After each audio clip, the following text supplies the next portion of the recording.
नमस्कार दोस्तों, आज मैं आपके लिए खनक टूटते रिश्तों की हिंदी कहानी लेकर आई हूँ। अगर आप मेरे चैनल पर नए हैं तो चैनल को प्लीज़ सब्सक्राइब ज़रूर करें। खनक। रोज़ की तरह आज भी रात के 11 बजे थे। मानसी के कमरे से ज़ोर ज़ोर से आवाज़ें आ रही थी। बहुत कुछ गिर रहा था उस कमरे में। बर्तनों की खनकती आवाज़, कुछ पार्टियों की भी आवाज़ें थी। बीच बीच में मानसी और अर्जुन की भी आवाज़ें थी। रोज़मर्रा की ज़िंदगी की तरह ये आवाज़ भी अब रोज़मर्रा की ज़िंदगी का हिस्सा बन चुकी थी। अगल बगल के लोगों को भी अब इस आवाज़ की आदत पड़ चुकी थी। किसी ने भी जानने की कोशिश नहीं की कि मानसी के कमरे से ऐसी आवाज़ें रात में क्यों आती हैं।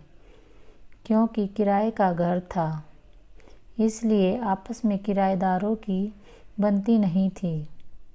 कोई किसी के यहाँ कुछ भी पूछने के लिए तैयार नहीं होता था। सब अपनी अपनी दुनिया में खोए रहते थे। कुछ दिनों के बाद मानसी का असली खिलता चेहरा उदास था। बहुत दिनों बाद में बालकनी में खड़ी थी। बगल की लीना ने उसे देखते हुए आवाज़ लगा दी, मानसी। मानसी ने झट से लीना की तरफ देखा और दरवाज़ा बंद करते हुए अंदर जाने लगी। लेकिन लीना ने मानसी का हाथ पकड़ते हुए अपनी तरफ खींचा और पूछा, क्या हुआ मानसी? 1 महीने से देख रही हूँ तू कुछ ऊपरी ऊपरी है। जब शुरू में इस घर में आई थी तब तो तू बहुत खुश रहती। पति के साथ क्या हो गया?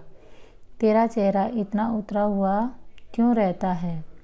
मानसी चुप थी। ऐसा लग रहा था जैसे वह कुछ भी सुनने के लिए तैयार नहीं थी। लीना ने फिर से उसे रोकने की कोशिश की कि मानसी नहीं रुकी और वह हाथ छुड़ा के अंदर जाने ही वाली थी। मानसी बहुत ज़ोर ज़ोर से रोने लगी। लीना को कुछ भी समझ में नहीं आ रहा था। लीना ने फिर से मानसी से पूछने की कोशिश करी। मानसी ने आप रोते हुए अपने आंसू पोंछे और कहा, मैं एक औरत हूँ ना, इसलिए हाथ उठाना आसान है। रीना मर्द होती तो शायद मेरे पति मेरे ऊपर हाथ उठाने से पहले 2 बार सोचते। रीना चौंक गई और बोली, क्या बोल रही है तू? क्या अर्जुन भैया ने तेरे ऊपर हाथ उठाया? मानसी की आंखें झुकी हुई थी। उसकी गर्दन पर एक लाल रंग का निशान था। मालती ने उस निशान को देखते हुए कहा, हाँ लीना, अर्जुन ने मेरे ऊपर हाथ उठाया और वह हमेशा ऐसे ही करते हैं। कभी भी कोई भी बात हो, चिल्लाना, सामान फेंकना और मेरे ऊपर हाथ उठाना, ये सब तो आम बात है। लीना चौंक गई और लीना को बहुत तेज गुस्सा आया। वह चिल्लाते हुए बोली, तो इतना सब कुछ कैसे सह रही है? क्यों लीना? मेरे पास कोई बेचारा नहीं है। पति का घर छोड़कर मैं कहाँ जाऊँ? मायके में भाई मुझे रखेंगे नहीं। किसी भी कीमत पर यहाँ से अगर चली गई तो। लीना चुपचाप सुन रही थी। उसकी आंखें फटी की फटी रह गई। उसकी आंखों से आंसू बह रहे थे। मानसी की यह हालत देखकर लीना को बर्दाश्त नहीं हो रहा था। फिर एक दिन अर्जुन घर पर आया। मानसी कहीं भी दिखाई नहीं पड़ रही थी। घर का आधा सामान भी घर से गायब था। अर्जुन को लगा कि शायद चोरी हो गई। एकदम से दरवाजे के बाहर आकर चिल्लाने लगा, चोर चोर चोर। रात का समय था।